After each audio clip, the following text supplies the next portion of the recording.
Hello दोस्तों, नमस्कार। एक बार फिर से स्वागत है मेरे यूट्यूब चैनल पे।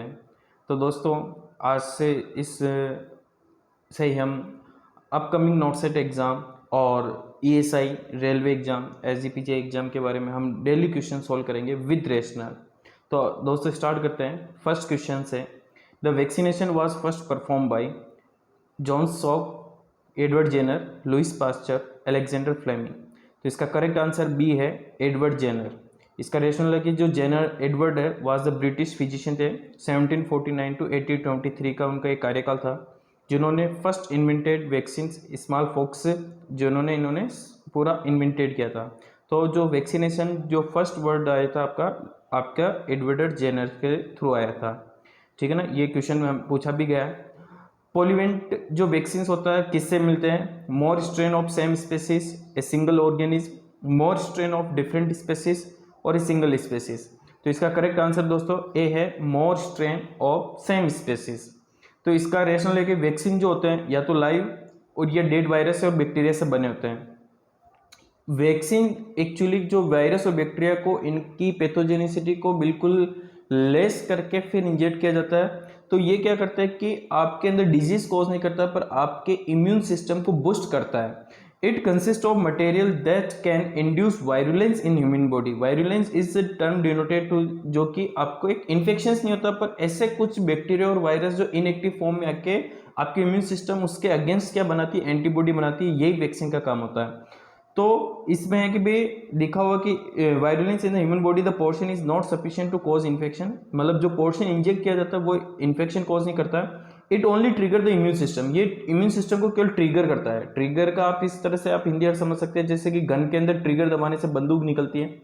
वैसे ही क्या होता है कि वायरुलेंस जो वायरस और बैक्टीरिया होते हैं उनकी पैथोजेनिसिटी को रिड्यूस करके जब उसे इंजेक्ट किया जाता है तो ये क्या करती है, आपके इम्यून सिस्टम को ट्रिगर करती है और उसके खिलाफ क्या करती है, एंटीबायोटिक बनाती है टू प्रोड्यूस एंटीबॉडी। पॉलीवेंट जो वैक्सीन होते हैं जिसमें क्या होता है कि मोर स्ट्रेन होते हैं पर सेम स्पेसिस के होते हैं, जिसका एग्जांपल आपका स्ट्रेप्टोकोकस न्यूमोनियाई। ये एक पॉलीवेलेंट वैक्सीन है, नाम से पता चल रहा है पॉलीवेलेंट, यानी स्ट्रेन तो बहुत सारे हैं पर स्पेसिस एक ही है। थर्ड क्वेश्चन, अच्छा अगर आप इम्यूनिटी के बारे में देखेंगे तो मैं आपको बहुत इजी में बता रहा हूँ। इम्यूनिटी दो टाइप की होती है, एक तो एक्वायर्ड इम्यूनिटी, इन्नेट इम्यूनिटी। पहले तो एक्वायर्ड समझिए, जो आपको बर्थ जन्म लेने के बाद आपको इम्यूनिटी प्रोवाइड करवाई जाती है, वो एक्वायर्ड इम्यूनिटी होती है। एक इन्नेट होती है जो कि जन्मजात इम्यूनिटी होती है। इसमें डिफरेंट डिफरेंट टाइप के आते हैं, जैसे डिफरेंट टाइप की जातियों की अलग होती है ना। साउथ अफ्रीका वाले रेशियल्स, मतलब बहुत, जैसे कि साउथ अफ्रीका वाले की इम्यूनिटी लगे, इंडिया एशिया कंट्रीज के पर्सन की इम्यूनिटी लगे। तो ये इन्नेट इम्यूनिटी वो होती है जो आपको बाय बर्थ जन्मजात इम्यूनिटी मिलती है। पर एक्वायर्ड इम्यूनिटी में दो टाइप की इम्यूनिटी रहती है, एक्टिव इम्यूनिटी और पैसिव इम्यूनिटी। इसको इजी याद रखने का एक तरीका है कि जो एक्टिव इम्यूनिटी होती है इसमें हमेशा ये ध्यान रखना कि एंटीजन बॉडी के अंदर प्रवेश करता है, और पैसिव में ये ध्यान रखना हमेशा एंटीबायोटिक हमेशा प्रवेश करता है। सिंपल से एग्जांपल देख के समझा रहा हूं। जो नेचुरल अब अच्छा, एक्टिव भी के भी नेचुरल और आर्टिफिशियल, और पैसिव के भी नेचुरल पैसिव और artificial passive. Natural active immunity, जैसे कि आप कोई डस्ट पार्टिकल में गए या कोई ऐसा एनवायरनमेंट में गए जो नेचुरली क्लिनिकल इन्फेक्शंस, आप जैसे कोई डस्ट पार्टिकल से एक्सपोज होते हैं और आपकी बॉडी कंपेंसेट करती है उसके खिलाफ पर्टिकुलर, जैसे एलर्जी के खिलाफ आईजी एंटीबॉडी बनाती है, तो वो एक क्लिनिकल इन्फेक्शन है। सब क्लिनिकल इन्फेक्शन के द्वारा जब आपकी बॉडी के अंदर इम्यूनिटी बनती है उसे नेचुरल एक्टिव इम्यूनिटी बनती है। अब जैसे कि मैंने कहा कि एक्टिव इम्यूनिटी में एंटीजन एडमिनिस्ट्रेशन करता है, तो नेचुरल एक्टिव इम्यूनिटी में कोई डस्ट पॉलन एलर्जन जो एंटीजन है, एंटीजन वो नेचुरली आती है बॉडी में और क्या करते हैं, इन्फेक्शन और उसके खिलाफ एंटीबॉडीज बनाती है, तो natural active immunity. Artificial active immunity के अंदर जितने भी वैक्सीन है वो किस में आएंगे दोस्तों, आर्टिफिशियल एक्टिव इम्यूनिटी। और मैंने वैक्सीन के बारे में बता दिया, वैक्सीन एक एंटीजन, मतलब कोई बैक्टीरिया या वायरस है तो लाइव हो सकता है, डेड हो सकता है, बस उसकी पैथोजेनिसिटी कम कर देते हैं, तो वो वैक्सीन का काम करता है बॉडी में। क्योंकि जब भी उसको एडमिनिस्ट्रेशन किया जाता है तो वो बॉडी में क्या करता है कि इन्फेक्शन कॉज नहीं करता, पर आपके इम्यून को ट्रिगर करके उसके खिलाफ क्या बनाती है, एंटीबॉडीज बनाती है।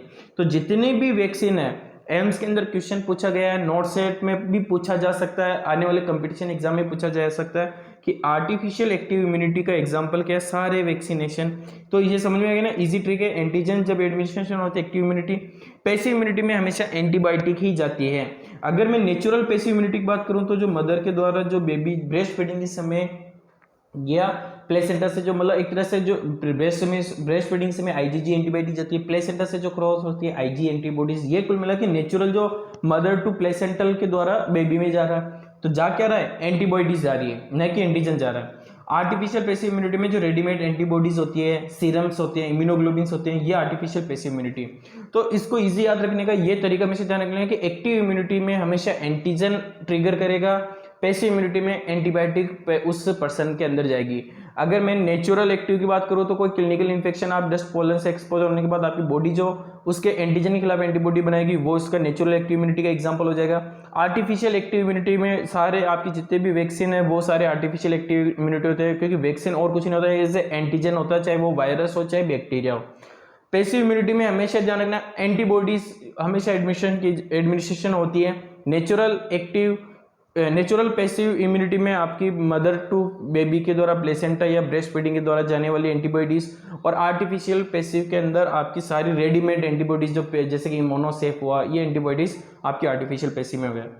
तो समझ में आ गया। थर्ड क्वेश्चन है optimum temperature for operation theatre, जिसका एग्जाम्पल है सॉरी आंसर है 18 to 24 degree centigrade.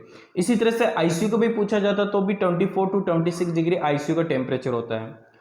All vaccine at primary health centre level are stored in, जितने भी वैक्सीन है प्राइमरी हेल्थ सेंटर पे किस में स्टोर्ड होते हैं, आइसलाइन रेफ्रिजरेटर पे।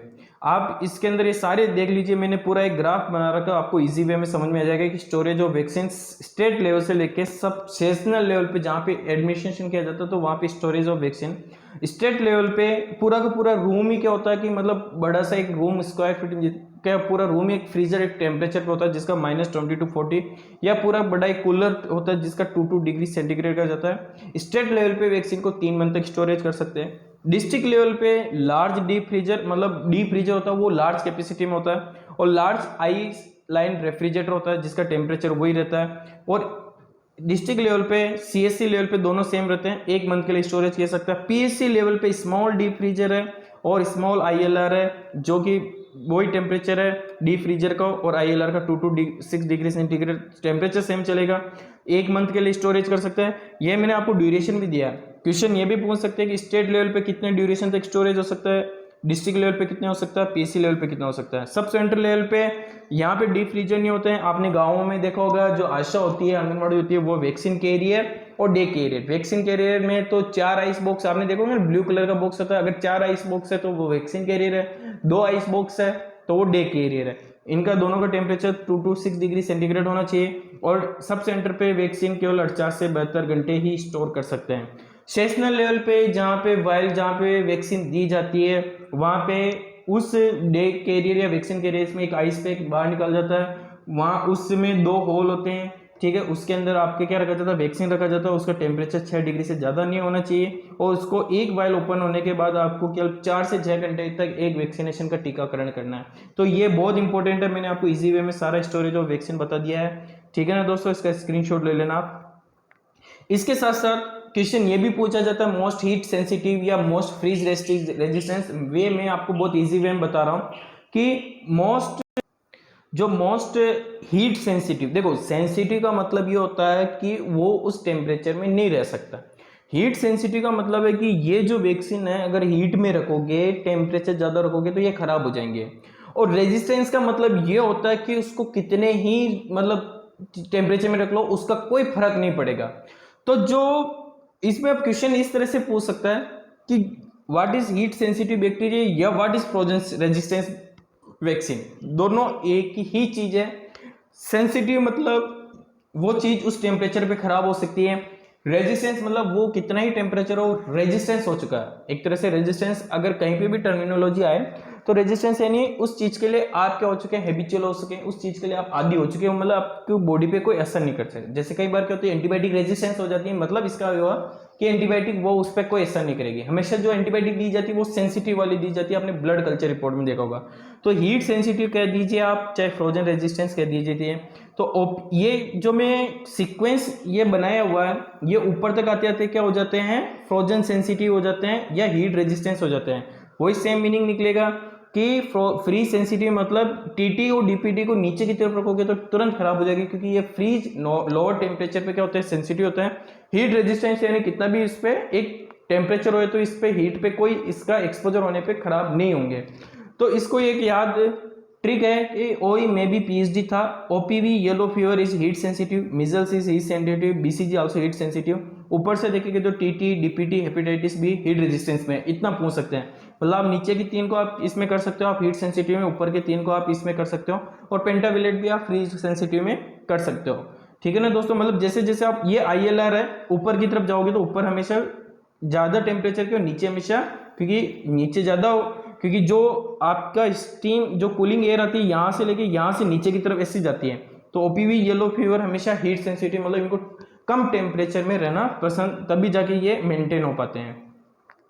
अगला क्वेश्चन है ग्लोबल इम्यूनाइजेशन प्रोग्राम स्टार्ट, तो इसका आंसर है बी 1974, क्योंकि एक्सपांड प्रोग्राम ऑन इम्यूनाइजेशन, जो कि इसे हम दूसरा नाम ग्लोबल प्रोग्राम इम्यूनाइजेशन प्रोग्राम कहते हैं, जो वर्ल्ड में तो 1974 में स्टार्ट हुआ, इंडिया में 97 में स्टार्ट हुआ। ये क्वेश्चन भी आ सकता है कि जो ग्लोबल इम्यूनाइजेशन प्रोग्राम, जिसे अपन एक्सपांड प्रोग्राम इम्यूनाइजेशन कहते हैं, इंडिया में कब हुआ।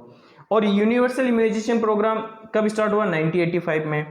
यूआईपी में हमेशा ये क्वेश्चन पूछा जाता है कौन सा ऐड किया गया और कौन सा रिमूव किया गया, तो ऐड मिजल्स किया गया, रिमूव कौन सा किया गया, टाइफाइड किया गया। समझ आ गया दोस्तों, क्वेश्चन ये भी क्लियर हो गया। एक और, how many disease are vaccinated according to national immunization schedule, तो इसमें आंसर 6 जाएगा। 6 के लिए vaccine preventable disease like tuberculosis, polio, diphtheria, pertussis, tetanus, measles are including national immunization program. इन 6 किलर पे तो ज्यादा फोकस किया गया। ये आप वैक्सीनेशन शेड्यूल मैं आपको इतने इजी वे में बताऊंगा कि आपको ये पूरा इम्यूनाइजेशन शेड्यूल ऐसे याद आ जाए। जैसे बच्चा पैदा हुआ, आपको बीसीजी, हेपेटाइटिस बी और ओपीवी तीनों की आपको सिंगल डोज देनी है। बीसीजी अगर आप दे रहे हैं by at the time birth तो 0.05 ml जाएगी, पर आफ्टर 1 मंथ अगर आप दे रहे हैं तो वो पूरा 0.1 ml जाएगा। ठीक है। इंट्राडर्मल मैं आपको एक लास्ट में 3-4 पॉइंट ऐसे बताऊंगा जो आपको इम्यूनाइजेशन शेड्यूल इससे याद हो जाएगा। आपको बच्चा पैदा हुए, बीसीजी, ओपीवी, हेपेटाइटिस देना है। हेपेटाइटिस की जो डोज, बीसीजी की डोज 0.05, हेपेटाइटिस की 0.5, ओपीवी हमेशा कहीं पे भी आए 2 ड्रॉप ही जाएगी, हेपेटाइटिस भी कहीं पे भी आए 0.5 ही जाएगा।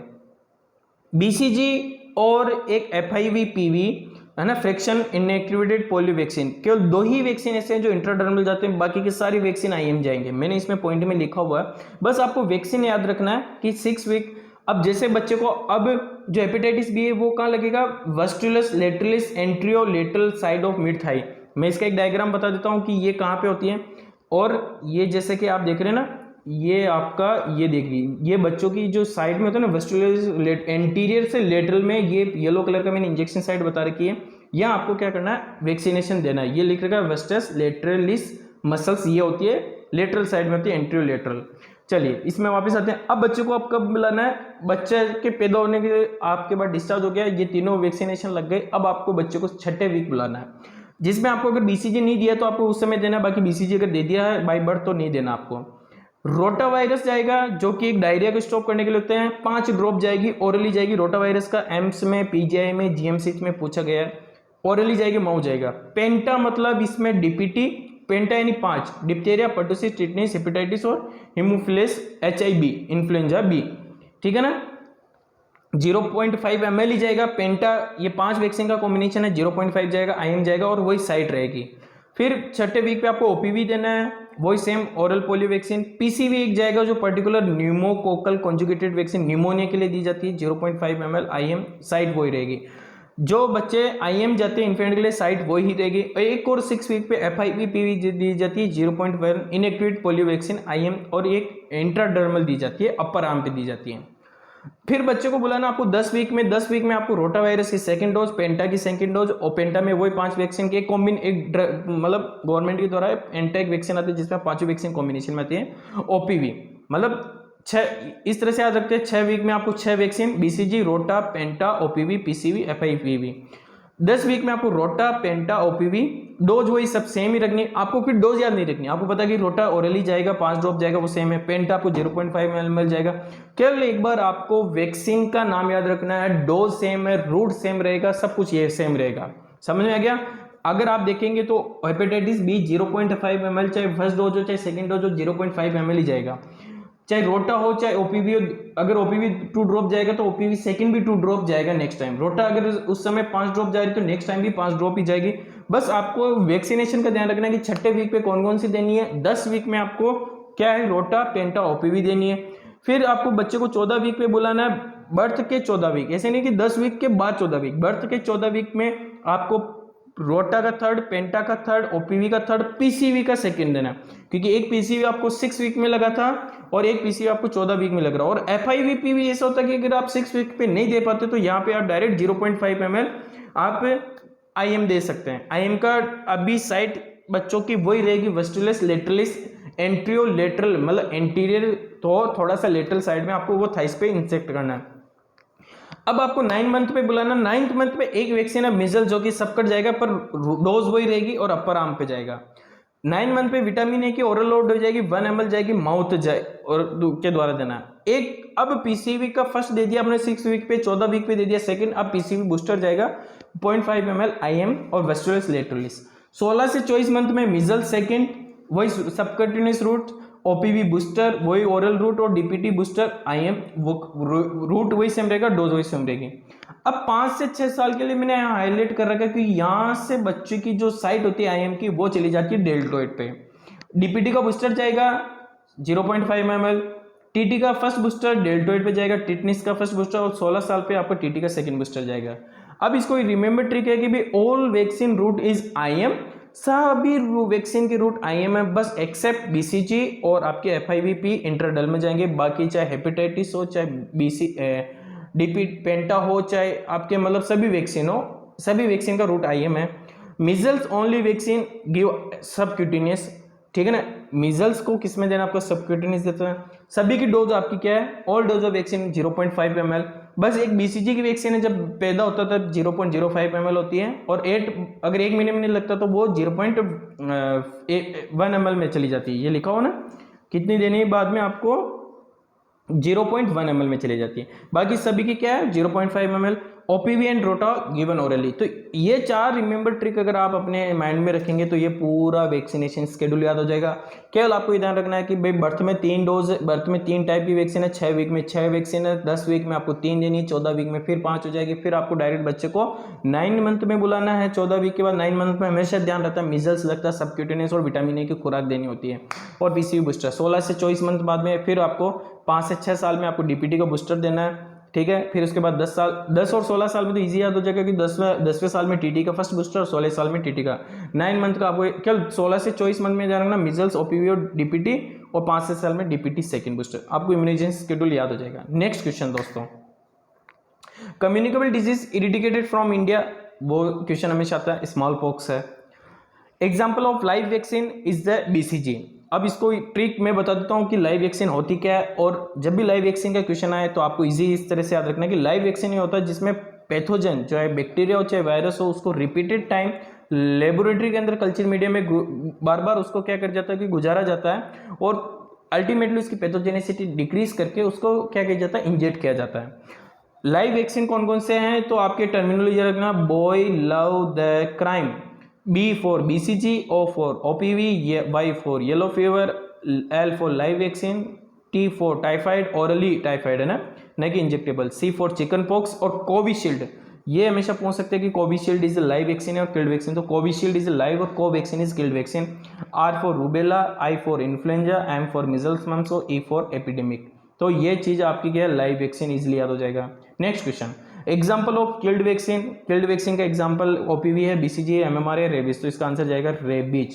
किल्ड वैक्सीन को भी आप देख लीजिए, किल्ड वैक्सीन होते हैं जिसमें pathogen bacteria virus killed form में इसको बाहरी लेबोरेटरी में क्लिक करके फिर इंजेक्ट किया जाता है, जिसके अंदर था परिचोर्थी, ये सब परी का मतलब आईपीवी, इनएक्टिवेटेड पॉलीवैक्सीन जो कि आईएम जाता है, हेपेटाइटिस ए एंड बी का, रेबीज का, influenza killed vaccine, cholera Covaxin. Covaxin हमेशा ध्यान रखना, किल्ड वैक्सीन, और कोविशील्ड लाइव है, और द दिल्ली यानी टाइफाइड और डीपीटी। ये आपको बहुत इजी में याद हो जाएगा। Live vaccine boy love crime और इसका परिचोर्थी, तो ये आपका एक मेनोमिक्स हो जाता है कि भाई आपको लाइव वैक्सीन का जब भी कहीं से क्वेश्चन आए तो बॉय लव क्राइम में बीसीजी, ओपीवी, ठीक है ना, और लाइव वैक्सीन और येलो फीवर, चिकन पॉक्स। देखना ये ध्यान रखना कि लाइव वैक्सीन उसमें भी सी आ रहा था पर इसमें चिकन पॉक्स आता है, कोविशील्ड आता है, उसमें कोलेरा और कोवैक्सीन आता है, ये ध्यान रखना ना। चलिए next question, in cold chain the temperature is maintain between, कितने कोल्ड चेन क्या होता है कि सेंट्रल लेवल से वैक्सीन का ट्रांसपोर्ट पीएससी सब सेंट्रल लेवल पे होना ही कोल्ड चेन कहलाता है। इसका टेम्परेचर मेंटेन होना चाहिए 2 to 8 डिग्री सेंटीग्रेड। इसको भी जान लेते हैं। Cold chain it is a process used to maintain the vaccine temperature form maintain at the site of distribution. मतलब जहाँ से वो वैक्सीन फॉर्मेशन हो रही है, बन रही है, उस कंपनी से जहाँ पे वैक्सीन लग रही है उसका टेम्परेचर, मतलब वैक्सीन पहुंचाना उसी टेम्परेचर में, उसको हम कोल्ड चेन कहते हैं। मेंटेन क्वेश्चन पूछता है टेम्परेचर का मेंटेन होता है आईएलआर में। मॉनिटर जो होता है डायल थर्मामीटर, ये क्वेश्चन पूछा जा सकता है। Temperature should be check into 2 time in day. पूरे आपको मॉर्निंग में और इवनिंग में टेम्परेचर 2 टाइम चेक करना है। अगर आपने 8 घंटे उस आईएलआर में अगर अनइंटरप्टेड विदाउट उसमें अगर लाइट सप्लाई हो गई तो वो नेक्स्ट 24 घंटे तक आपकी क्या कर सकता है, वो मेंटेन कर सकता है टेम्परेचर को। ये भी क्वेश्चन पूछा जा सकता है। 10 सेंटीमीटर आपको दीवार से दूर रखना ताकि जो सनलाइट या कोई दीवार गर्म हो तो उससे आईएलआर पे कोई फर्क नहीं आए। मेंटेन गैप रखना है, जो बॉक्स आप आईएलआर में जमाते हो उसमें गैप रखना है ताकि जो कूल एयर आती है वो पूरे बॉक्स तक फैल सके, है ना। आपको इस तरह से भीड़ में नहीं रखना उनको। Use the early expiry first out principle, मतलब जो वैक्सीन पहले maintain gap between box for circulation, use the EFO principle, maximum cold chain failure present at the. और सबसे ज्यादा क्वेश्चन ये पूछा था कि भी सबसे ज्यादा फेलियर कहाँ होते हैं, तो विलेज और सब सेंटर लेवल पे फेल होती है कोल्ड चेन। तो दोस्तों अगर आपको इसमें से कुछ भी सीखने को मिला तो प्लीज दोस्तों वीडियो को सब लाइक करें और चैनल को जरूर सब्सक्राइब करें। मैं इसी तरह से आपको अपकमिंग एग्जाम के लिए क्वेश्चन के साथ साथ रेशनल ऐसे दूंगा ताकि आपको नेक्स्ट एग्जाम के लिए अच्छे से प्रिपरेशन हो सके। थैंक यू दोस्तों।